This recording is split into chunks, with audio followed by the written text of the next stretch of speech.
ದೇಶಕ್ಕೆ ಯೋಧ, ನಾಡಿಗೆ ರೈತ, ಬಾಳಿಗೆ ಗುರು ಒಬ್ಬ ತಾನೆ.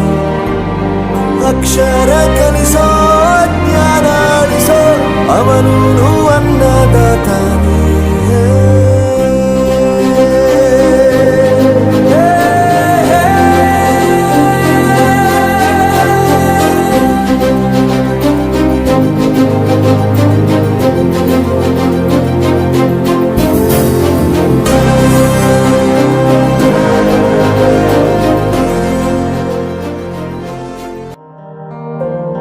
ಪ್ರತಿಯೊಂದು ಮಾತು ಕಲಿತ ಜಾಗ, ಪ್ರತಿ ಹೆಜ್ಜೆ ಗುರುತು ಅರಿತ ಜಾಗ, ಕನಸುಗಳ ಜೊತೆಗೆ ನಡೆದ ಜಾಗ, ಸ್ನೇಹಿತರ ಪ್ರೀತಿ ಪಡೆದ ಜಾಗ. ಎಲ್ಲರೂ ಒಂದೇ, ಇಲ್ಲಿ ಮೇಲೂ ಕೀಳಿಲ್ಲ, ಜ್ಞಾನದ ಹಸಿವಿದ್ದಾಗ ಮೊದಲು ಕೊನೆಯಿಲ್ಲ.